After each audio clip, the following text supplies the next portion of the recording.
Saluer la présence de monsieur, de toutes les autorités ici présentes. Et que ça soit une réussite. Donc, sans plus tarder, nous allons nous arrêter là. L'intense activité d'exploration qui a été lancée depuis ces 10 dernières années a montré, ou du moins a révélé, des indices de ressources minérales et Isakan est en cours. En 2009, cet ordre s'est avéré être la plus importante des ressources du pays et est candidat pour le pays conforme à l'initiative transparente de l'énergie extractive. Le commerce équitable qui a pour objectif d'organiser des échanges commerciaux plus justes entre les pays tiers. Nous parlons ici de chercher à travers cette approche pour un commerce équitable. C'est l'instauration de relations durables. Il n'y a pas eu de fraude, de corruption. Nous souhaitons en tout cas dans cette approche de commerce n'avait jamais été aussi bien approché, coché par un partenaire. À tel enseigne que nous croyons que nous étions bons. Avec réuni toute Diaponia, y compris des sommeliers à qui il avait déjà transmis cette évolution lors d'une cérémonie.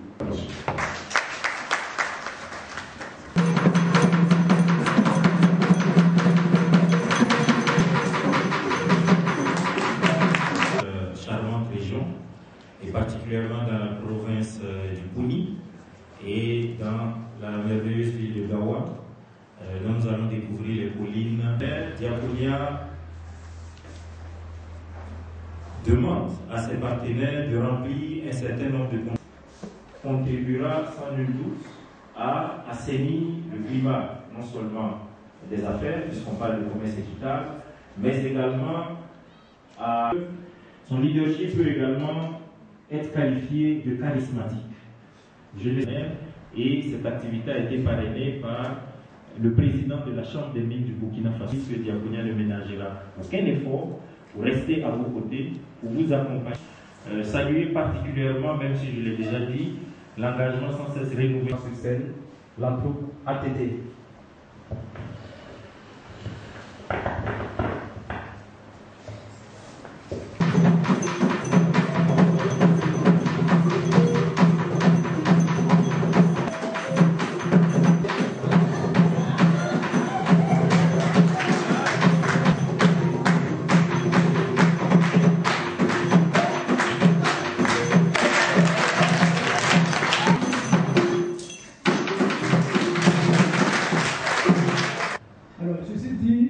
Monsieur le coordonnateur général de l'ONG, après plus de 2 décennies, un bilan net se dresse. Je cite, en 2011, le taux de croissance économique du Burkina Faso est en baisse, mais le secteur minier se porte bien car il est en pleine croissance. Fin de citation.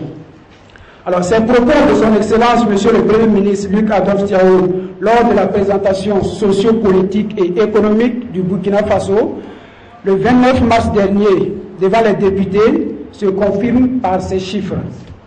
En effet, le secteur minier a contribué à la croissance à un taux de 2,34%. Ce secteur est d'ailleurs en pleine expansion. De 2010 à 2011, les 7 mines d'or en activité ont produit 32,60 tonnes en 2011 contre 23,08 tonnes en 2010, soit une augmentation de 41%. Les recettes encaissées par l'État au titre de l'exploitation minière ont plus que doublé. Elles sont passées de 46 morts des habitants, et cela dû aux espaces qu'ils exploitent et aux bénéfices qu'ils prétendent en tirer. L'implantation de l'entreprise minière bouleverse donc quelquefois l'économie locale dans le sens d'une paupérisation et ne constitue souvent pas une nouvelle opportunité économique pour les habitants du lieu.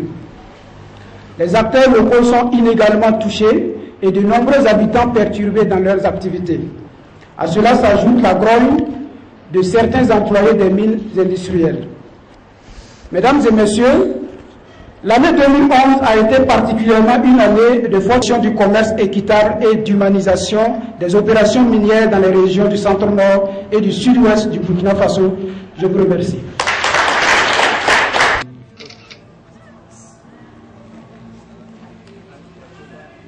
Des lunettes.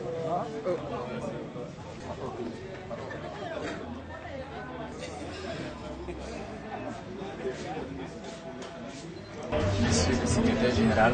De l'or, ça pousse un peu partout dans le sud-ouest et dans le centre-nord. Que peut-on attendre concrètement de ce projet que vous venez de lancer?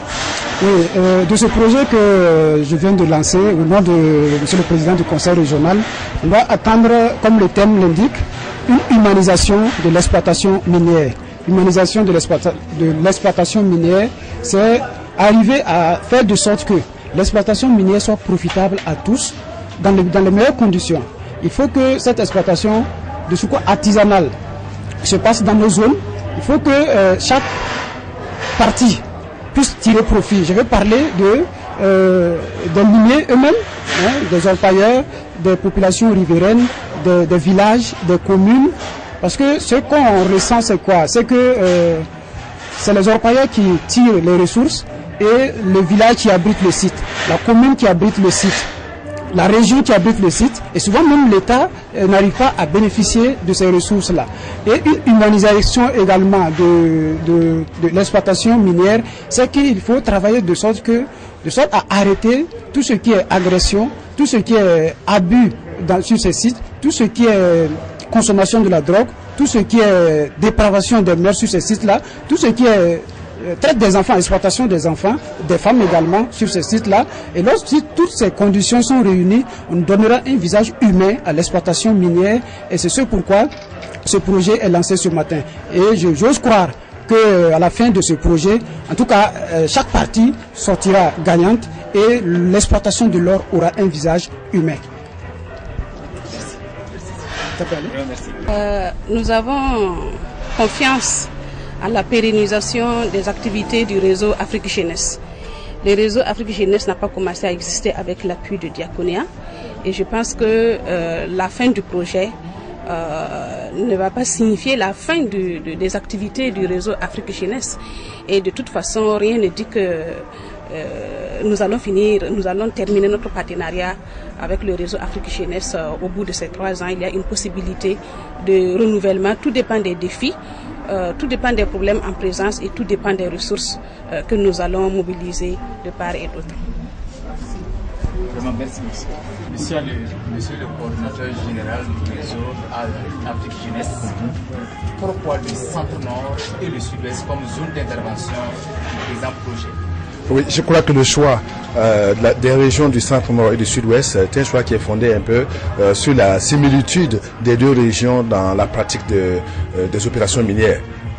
Bien sans ignorer que d'abord, en termes, je dirais, de ressources, la région du centre-nord regorge de pas mal de ressources minières dont beaucoup sont en exploitation moderne.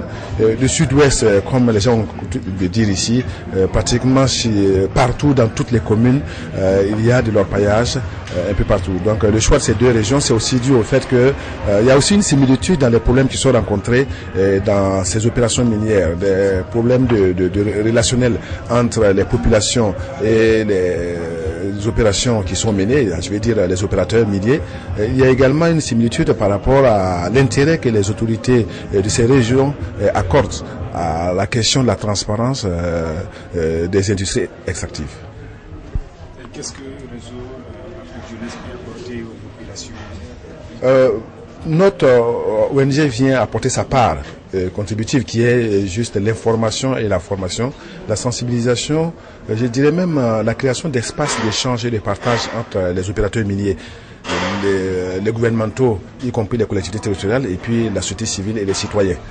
Notre réseau, dans son approche qui est tirée sur une expérience d'animation des mouvements associatifs, va travailler à ce que de part et d'autre soient prises en compte les préoccupations des populations. Je crois que c'est ça un peu le plus important pour nous. Nous intervenons pour qu'il y ait plus d'humanisme dans les opérations minières, que les questions sociales soient prises en compte. Vous êtes sans ignorer qu'aujourd'hui, l'orpaillage, que certains sont tentés de dire sauvage, mais que je pense peut être organisé encore, il n'est pas encore tard, induit pas mal de crises sociales, pas mal de distorsions sociales également. Il y a des abandons scolaires, il y a pas mal d'actes qui sont commis à bon escient ou je dirais de manière inconsciente. Nous allons faire un travail d'information, d'éducation. Nous allons utiliser les approches de communication proches aux populations et aux jeunes, Enfin, nous allons travailler à mettre en confiance les opérateurs miniers et les collectivités territoriales par rapport à la prise en compte quels sont les espaces qui peuvent leur être offerts pour pouvoir prendre en compte, écouter d'abord les populations et prendre en compte leurs préoccupations. Je crois que c'est une joie en amont pour anticiper ce qui pourrait arriver dans les autres pays. On dit que les ressources minières sont devenues presque une malédiction pour tous ceux qui l'en ont. Ceux qui ne prendraient pas en compte ces préoccupations en anticipant, c'est eux qui courent vraiment dans le gouffre. Nous allons travailler en tout cas à donner des solutions, à proposer des solutions au gouvernement et à créer des espaces vraiment de confiance entre les populations riveraines des sites miniers, les collectivités territoriales et également des opérateurs miniers. Simplement, plus précisément dans le domaine de douceur. Comme si, ok. Non, non. C'est quoi?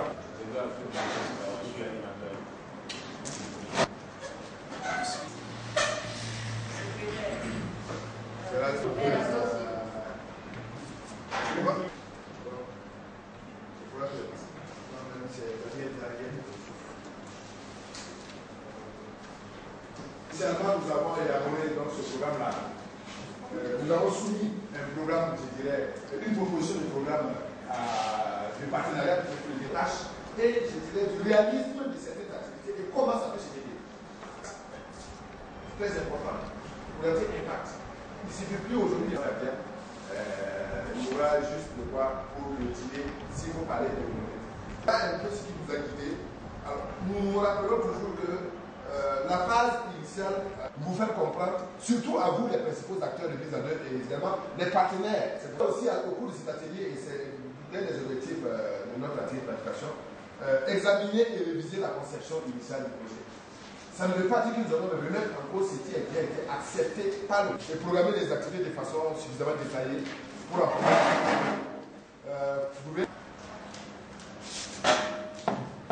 calendrier, je n'ai pas besoin, s'il y a besoin, moi je peux avoir.